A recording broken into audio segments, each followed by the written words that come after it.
We were living in San Diego at the time, and we had just celebrated Easter. It was an incredible Easter.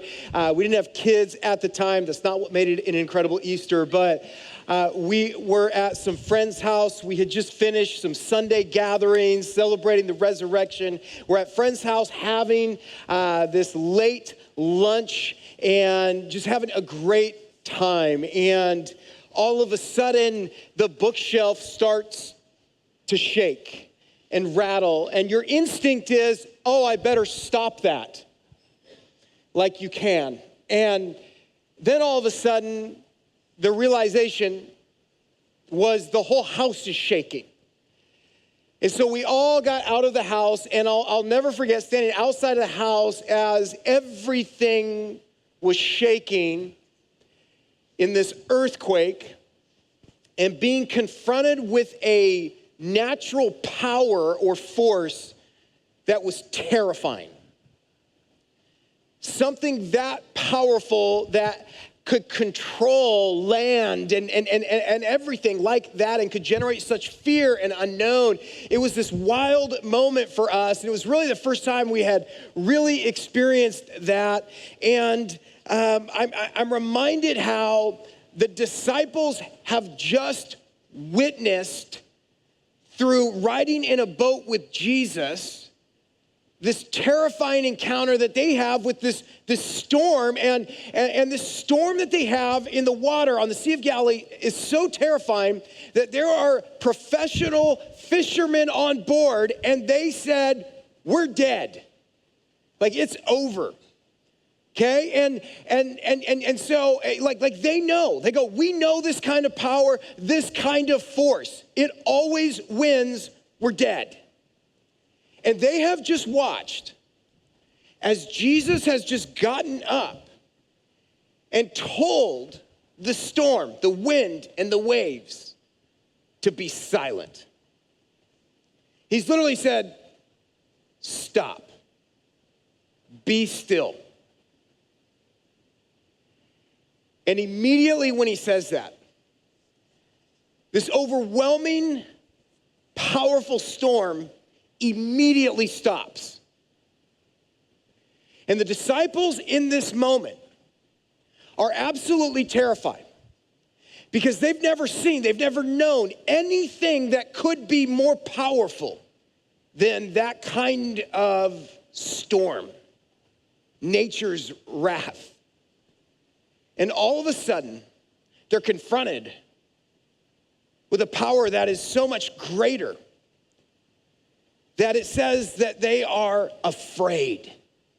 They are terrified, and they turn to one another, and they go, who is this? That even the wind, the waves, the storm obey his command. Who in the world is this? See, you guys, in that moment, they've already seen Jesus do all of these things. In that moment, they saw a power that was so much greater than whatever they thought this Messiah could be. And they witnessed it in Jesus. And so, you guys, that's what's just happened as we get to Mark chapter 5. Jesus has just calmed the sea. They are sitting there in this boat going, who is that? And so in Mark chapter 5, verse 1, it says this. They came to the other side of the sea, to the country of the Gerasenes. And when Jesus had stepped out of the boat, immediately there met him out of the tombs a man with an unclean spirit. He lived among the tombs, and no one could bind him anymore, not even with a chain. For he had often been bound with shackles and chains, but he wrenched the chains apart, and he broke the shackles in pieces. No one had the strength to subdue him. Night and day among the tombs and on the mountains, he was always crying out and cutting himself with stones. And when he saw Jesus from afar, he ran and fell down before him. And crying out with a loud voice, he said, what have you to do with me, Jesus, Son of the Most High God? I adjure you by God, do not torment me. For he was saying to him, come out of the man, you unclean spirit. And Jesus asked him, what is your name? He replied, my name is Legion, for we are many. and he begged him earnestly not to send them out of the country. Now a great herd of pigs was feeding there on the hillside, and they begged him, saying, "Send us to the pigs, let us enter them." So he gave them permission, and the unclean spirits came out and entered the pigs, and the herd, numbering about 2,000, rushed down the steep bank into the sea and drowned in the sea. And we all said, "What in the world?" Like, does Jesus hate bacon? Like, what is going on? Like, this is weird, right? And if it's your first time ever walking into a church, welcome. We're glad you're here. If it's the first time you've opened your Bible, right? We are in the Gospel of Mark. It is one of 4 Gospels that highlight the life of Jesus through eyewitness accounts and experiences, right? So it's telling us, right? It's just told us this power, this authority over nature. And now here we are. They get to the other side of the Sea of Galilee. And this is an area, a region known as the Gerasenes. And it's mostly inhabited by Gentiles. Gentiles are non-Jews. That's a super important thing to keep in mind as we keep going. So as they get out of this boat, there is a man with this unclean spirit who has come out of the tombs to meet Jesus. Now, when it says he has an unclean spirit, this man is demonically possessed. So this is a person, we read he's demonically possessed, and he lives amongst the tombs, which are these built out like caves where they would bury people, but you're not supposed to live there. In fact, you're considered unclean at that point, but he has to live there. Why? Because to the people, this man is crazy. He literally, they can't like tie him down. They can't chain him up. They can't control him or tame him, it says. He has supernatural power, strength from the enemy, which is a terrifying thought, to where they can't restrain him. And then we also read, and this is where it gets, really, really sad. And I hope that it actually humanizes him. This guy is absolutely tormented. I mean, he's tormented. It says he cries out night and day. This is a guy out there crying out, screaming throughout the day, throughout the night, and not just screaming in terror, but it says he cuts himself with stones. He bruises himself. He's hurting himself. You guys, I'm going to tell you right now, and when I talk to people that don't believe in God, they still agree with me on this. There is a demonic force that is out there. There is evil that is clearly against good, and it is wielding itself, and it's making itself known all across our globe, in our community, in our homes, at our workplaces, in our families. It's very real, and demons absolutely, more than anything, they hate God. But at the same time, they cannot destroy God. So what do they try to do? They try to destroy and disfigure the image of God.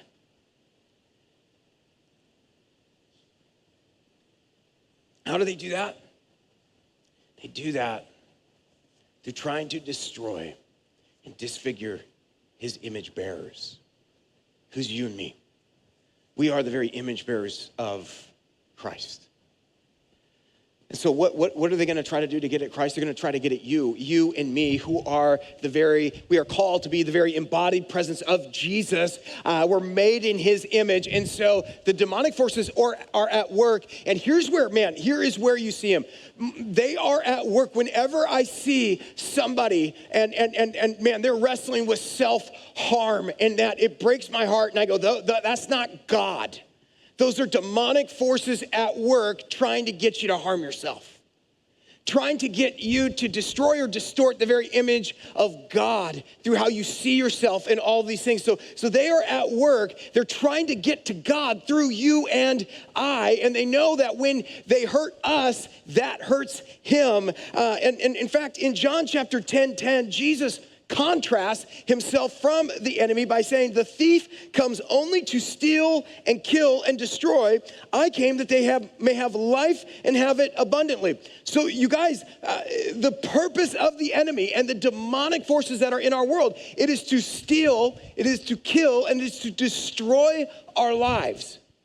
Okay, that's the purpose. And yet we see Jesus say, no, but I have come that you actually may have life. He wants to destroy it. I want you to have life, and I want you to have it to the fullest. Okay? And so this is the situation. This is what Jesus is confronted with. And so this guy runs up to Jesus. He kneels down immediately as Jesus, lands there on the sand, and he walks his way up. This man sees him, comes running, bows down, but he bows down not in worship. He bows down in acknowledgement that Jesus has greater authority than he does. And the demon is speaking. The demon yells out, what do you have to do with me, Jesus, Son of the Most High God? And then he says, I beg you before God, don't torment me. Really? You're the tormentor, right? But why is the demon reacting this way? They're reacting this way because Jesus is already saying, you're going to come out of him. Like your time's up. And so then Jesus makes the demon tell him his name. And so the demon replies, my name is Legion, for we are many. You guys, that is terrifying to me. A legion was the largest unit of troops in the Roman army, anywhere from a little over 5,000 to 6,000 soldiers in a legion. And so what is being told here? This man has an entire army of demons inside of him, tormenting him, trying to get him to destroy his life. It's not like one. It's a whole army of them against this guy. But here's what we see. They're absolutely no match for Jesus.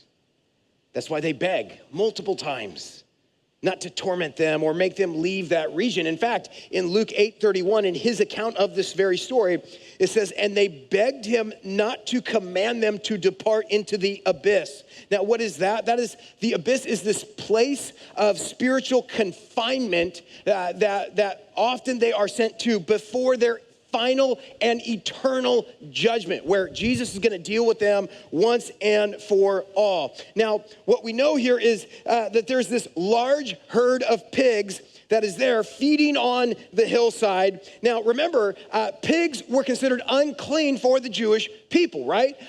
So they're an unclean animal, but where is Jesus? He's right now in Gentile territory. Okay, so he's there, so they eat pigs, and that's going on. And so the demons beg Jesus, send us to the pigs. Jesus allows it. And so these unclean spirits, they come out of the man, and they enter into the pigs, and a herd of 2,000 pigs rushes down the steep bank into the sea, and they drown. And we're just like, huh? Why did Jesus allow the demons to enter the pigs? I don't understand. Well, there's a few things at work here that we have to remember, okay? One is Jesus was operating off of the Father's perfect timetable with everything, okay? And so Jesus knew that the time for him to ultimately get rid of these demonic forces, it's not yet. Now, he wants to, but it's not yet. And so what does he need to do? He is going to deal with them in a way that's going to highlight his authority and his power over them, but he's also going to honor the fact that it's not yet time to deal with them from an eternity standpoint, okay? And also what he's demonstrating and showing for everybody there, because there's a lot of people around this, he's showing all of these people in a tangible and real way what the demonic forces, what their purpose is, right? As soon as they enter into the pigs, what happens? The pigs die. They go and they literally kill themselves, right? And so he's showing everyone who is involved, like, this is the purpose and the point of the demonic forces, right? Their purpose is to destroy. Look at what they did with the pigs. Also, what we see in this is if you're there and you're watching this, you're getting a physical, visible picture of how many demons were in this guy, and this is a wild scene. I mean, you're sitting there going, oh my goodness. And so the demons, they destroy these pigs. Jesus doesn't. But he's demonstrating something, right? He's demonstrating to all of them there, I have authority over darkness, over evil, over these forces. They have to obey me. In fact, they have to bow down to me. I don't know what kind of evil forces right now you're dealing with, you guys, but they're real, they're alive, they're happening. And I just want to remind you that God, just as he has all authority, all power over the natural world, also has all authority, all power over the demonic forces that are at work in our lives. And so what happens in verse 14, it continues. It says, the herdsmen fled and told it in the city and in the country. And people came to see what it was that had happened. And they came to Jesus and saw the demon-possessed man, the one who had the legion, sitting there, clothed and in his right mind, and they were afraid. And those who had seen it described to them what had happened to the demon-possessed man and to the pigs. And they began to beg Jesus to depart from their region. As he was getting into the boat, the man who had been possessed with demons begged him that he might be with him. And he did not permit him, but he said to him, go home to your friends and tell them how much the Lord has done for you and how he has had mercy on you. And he went away and began to proclaim in the Decapolis how much Jesus had done for him. And everyone, it says, marveled. Okay, so the people that are responsible for these pigs, they're just like, okay, I mean, you're in trouble.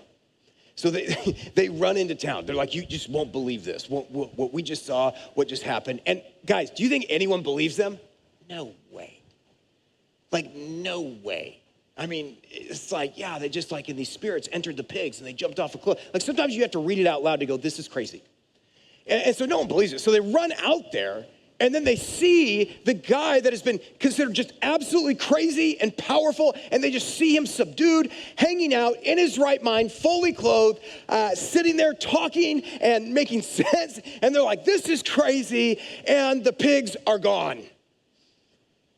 Right? And it literally says, once again, we see these words, they're confronted with a power that is so much greater than they can understand. It says they are afraid. They're afraid. They're so much afraid that then what do they ask?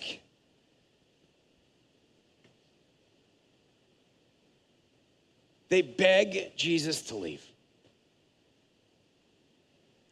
They conclude that being without Jesus would be better than being with him.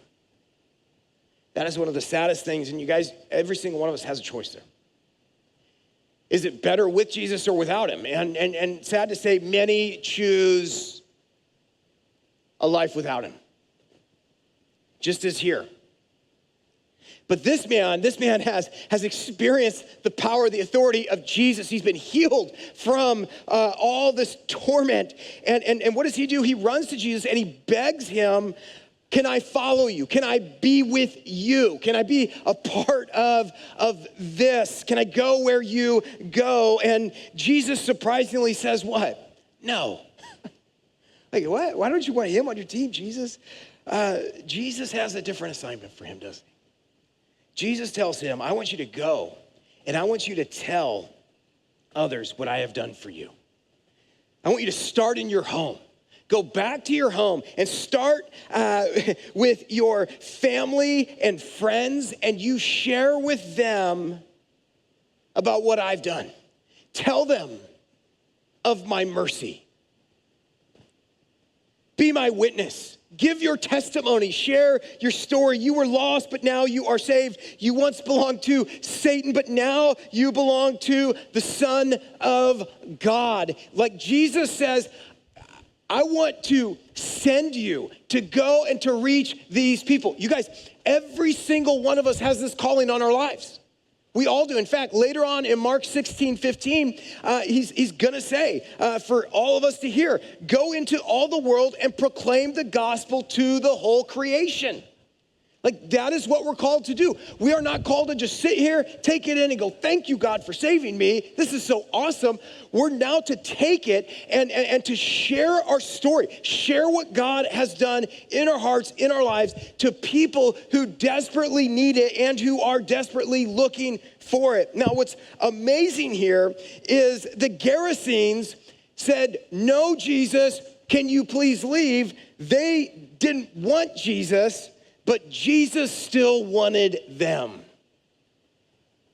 I love this. He literally commands this Gentile to go back to his people and tell them what the Lord has done for him. And so what does he do? He went out and began to proclaim in the Decapolis, which is that whole entire region southeast of the Sea of Galilee. There's like 10 cities that are there. And he shares with all of them how much Jesus had done for him. And it says what? They were all amazed. You guys, here's the reality. Some of you have said, I will do my own thing. I understand who Jesus is, but I want to live for myself. I want to do these things. Jesus, you can do your thing. I'm going to do mine. You can move on. Maybe we didn't verbalize that, but how we live has communicated that, right? Man, there you are. I'm going to do my own thing. Can you please go so I can do that? And some of you, like me, have rejected him multiple times, and yet he said, I still want you. Some of you are sitting here in this room simply because he said, I still want you, even though you said, well, I don't want you. And he's like, I'm not giving up on you. Some of you are in this room right now. We're going to sing. You're excited. You're full of joy and peace this morning because you were one who said no, and he said, I'm not giving up on you. And so these people, God's like, no. You may not want me. I still want you. You guys, some of you here that maybe feel like you lost your shot or you can't come back to him, you need to know that he's never given up on you. That he absolutely loves you. And no matter how we may present ourselves in this room, we are a bunch of knuckleheads who were the ones who rejected him, and yet he didn't give up on us. And that's why we're so weirdly excited. Okay, that's why, is because he, even though we said no, he said, no, I'm not giving up on you. I'm still gonna send someone to you. And some of you have had someone in your life show up at your work and you're like, oh, God. Or all of a sudden it's a family member, all of a sudden a friend says, hey, I want you to know what just happened to me. And you go, whoa. And some of you are here today because of that person that God sent to come to you. Because God wanted you to know, I haven't given up on you. It's amazing. And so this story is another one that demonstrates Jesus' deity, that he is God, his power over evil. But then there's this other amazing point that is an echo from history, from the book of Isaiah, where it has these messianic prophecies as to who the Messiah would be. And so we see in Isaiah 65, verses 1-4, and it reads this about the Messiah and what he would do. And this is wild given what we just read. It says, I was ready to be sought by those who did not ask for me. I was ready to be found by those who did not seek me. I said, here I am to a nation that was not called by my name. I spread out my hands all the day to a rebellious people who walk in a way that is not good, following their own devices, cell phones, a people who provoke me to my face continually, sacrificing in gardens and making offerings on bricks, who sit in tombs. Okay, that's wild. Man, it's like they knew something. And spend the night in secret places, who eat pig's flesh, and broth of tainted meat is in their vessels. Oh my goodness. So all of a sudden it unlocks why in the world Jesus went to the other side of the Sea of Galilee. Do you see this? This is why he's like, hey, disciples, we're gonna get in this boat and we're gonna go across the other side of the lake into Gentile territory. Why? He was going to announce to a people that didn't want him that here I am. He was going to announce to a people that didn't have the religious background, that didn't have the name tied to it, the heritage, that he was going to invite them into who he was. That also is a wild thought, that just maybe the storm that came was from Satan trying to keep him from getting there. Jesus is announcing to the Gentiles that I am here. It's powerful. And so then in verse 21, it says, and when Jesus had crossed again in the boat to the other side, a great crowd gathered around him, and he was beside the sea. Then came one of the rulers of the synagogue, Jairus by name, and seeing him, he fell at his feet and implored him earnestly, saying, my little daughter is at the point of death. Come and lay your hands on her so that she may be made well and live. And he went with him, and a great crowd followed him and thronged about him. And there was a woman who had a discharge of blood for 12 years. And who had suffered much under many physicians and had spent all that she had and was no better, but rather grew worse. She had heard the reports about Jesus and came up behind him in the crowd and touched his garment. For she said, if I touch even his garments, I will be made well. And immediately the flow of blood dried up, and she felt in her body that she was healed of her disease. And Jesus, perceiving in himself that power had gone out from him, immediately turned about in the crowd and said, who touched my garments? And his disciples said to him, you see the crowd pressing around you, and yet you say, who touched me? And he looked around to see who had done it. But the woman, knowing that what had happened to her, came in fear and trembling and fell down before him and told him the whole truth. And he said to her, daughter, your faith has made you well. Go in peace and be healed of your disease. Jesus has returned to the other side of the sea, to Jewish territory. As always, as soon as he lands, there's a massive crowd. There he is, the one who heals. This is the one that can do the miracles. And so right off the bat, this ruler of the synagogue, this person with this political and spiritual and religious prominence to all of the people, this individual, even though those are the very people pushing back against Jesus, he's absolutely desperate. He runs towards Jesus, and he absolutely gets down on his knees, the most humble posture, okay? This is a religious leader. He goes to Jesus. He's absolutely broken on his knees before him. Why? Because he has nowhere else to turn. This is his, Luke tells us, his only daughter. She's 12 years old, and she's dying. And so nothing else matters. Nothing else matters. He doesn't care. He just knows that Jesus is the only one that just maybe can heal her. And so he strips away all of his pride, all of his ego, all of his position, and he just runs to Jesus right before him, in front of everyone, and he's just broken and saying, God, my daughter, she's 12 years old, she's dying, you're the only one. And I love how scripture just says Jesus was like, all right, let's go. So Jesus starts to follow this man to his home, but then all of a sudden we're brought into the what's going on. The crowd is just pressing against Jesus. Everywhere he goes, the crowd is pressing against him. And then we're introduced to this other lady here in this story. And this is a lady who, my goodness, has gone through a terrible life. 12 years of constant bleeding. And so because of that, she's literally considered, according to Old Testament ceremonial law, she's unclean. In other words, she's supposed to stay away from people. She's supposed to be publicly identified as one who's unclean, keep a distance. And so this lady who for 12 years has been dealing with this, and not only that, but she actually was spending all the money she had to go to different physicians, different doctors, hoping that one of them could help. But in those days, what they would do is they would try things. And so she's paying, they would try something. And over the course of time, they made her worse and worse and worse. But now she's devastated physically and she's broke. She's got no more hope and she has no money. She's got nothing.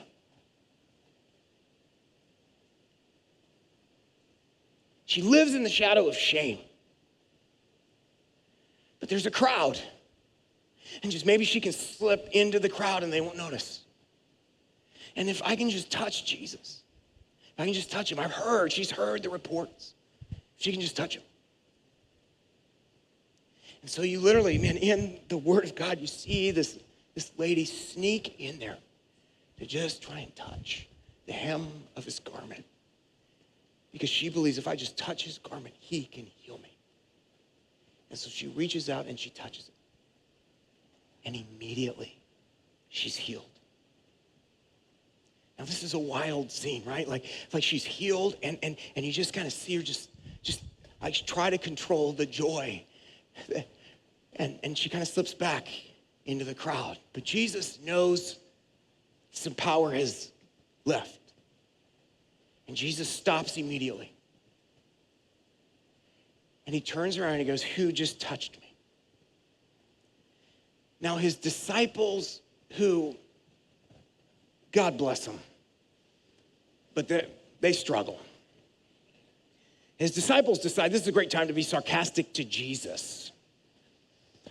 Jesus, what do you mean who touched you? Do you not see the crowd? They're all touching you.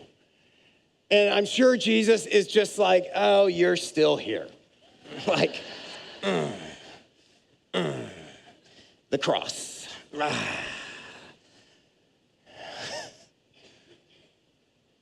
he turns around and for whatever reason, she knows. She's been found. And so she runs to his feet. And there we go again. Someone is broken at the feet of Jesus. And this is so powerful, you guys. See, Jesus is asking, who is this? He already knows who it is, but he also knows that she needs more than just a healing. She needs more than just a physical healing. And this is what's so important about the story, you guys, and we can read these stories, just go, wow, that's crazy, that's amazing. But then you miss these things. When he says, who touched my garment? And when this woman falls before Jesus, why is Jesus like highlighting her? Why is he singling her out? Why is he like, putting her out there now into the public eye? Why is he drawing her out? Because he knows what she really needs. And he knows what she needs is so much deeper than just physical healing. He knows that this woman is an outsider in that society. She lives in the shadows. She is not accepted. She lives in shame constantly. And so he forces her to come out in front of absolutely everyone, where normally you see Jesus do so many of these things in private, pull someone in private, and then he wants it to be a private thing. But what he sees here and what he's demonstrating is that he wants everyone to know and to see, and mostly her, that the shackles of shame are broken over this woman. He wants everyone to see that this woman whose life has been dominated by shame has been set free. And then he says to her what must have been shocking. He calls her daughter. He calls her daughter. See, Jesus knows that she needs more than healing. She needs a family. He tells her that her faith has made her well, and the word for made well in the Greek is actually the word for saved. So she is healed both physically and spiritually in this moment. And he wants her to know, and everyone else to know, that she is his daughter. You guys, faith brings so much more than just the gift of healing. It brings the gift of identity. Jesus called the paralyzed man in chapter 2 his son, and now he calls this woman his daughter. Salvation says way more than just you're not guilty, you can go free. It says you are family, you belong, and you can stay with me. See, you guys, if you are a Christian this morning, you are a son or daughter of the King.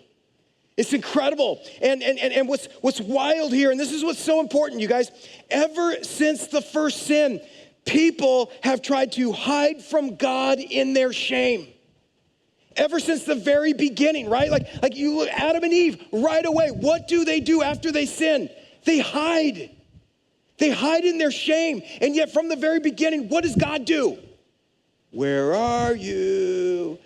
Right? Like he's like, no, I'm gonna bring you out of that shame. I'm gonna find you. I'm not gonna let you stay there in the dark, in the isolation. I'm not gonna allow that to wreak havoc in your life. Because my message is different. I'm drawing you out of that. And so he does not call you and I out of our shame to expose us so he can go, look at how bad they are. Wow, can you believe this? No, he exposes our shame so that he can clothe us in his grace, in his mercy, and bring us into his forever family. Like, that's why he calls you out of the shame. And yet, you guys, man, this is why this message is so important. So many of you right now are allowing shame to run your life. And what's wild is some of you, it's very clear. You are like, I am just broken over this shame. I'm broken. I can't even pretend it's not there.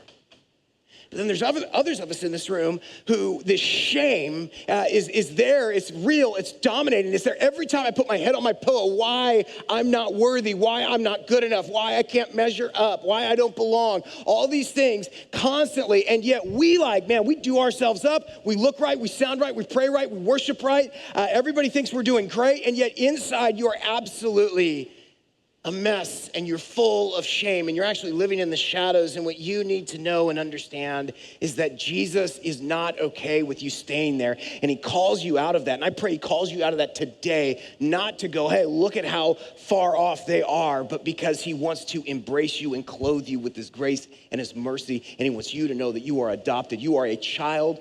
You are a son or daughter of the eternal King. He loves you. He sees you. He knows you, and he still wants you. But shame wins when it remains in the dark, when it remains hidden. And so maybe this morning, that's what this is about for you, is to respond to the voice of God graciously calling you out of that shame and not letting you any longer hide in it. And then he ends in verses 35 through 43. And listen, I'm just going to tell you what happens here for the sake of the parking lot and time. But Jairus, the one he originally was going to walk with to his house to save his daughter, right after Jesus has addressed this lady, Jairus gets word from a messenger, hey, it's too late. Your daughter's dead. She's passed on. You don't need to bother Jesus anymore. Jesus overhears this. And I just can't imagine the eye contact that he makes with Jairus. And he says, you don't worry. You believe. Just believe. And Jesus goes with Jairus. He shows up to his house. The professional mourners that they would hire to weep and to grieve were there, making a huge scene. She is dead, and Jesus silences them because he says, no, she's just sleeping. And they're laughing at him, mocking him. And so he says, get out of here.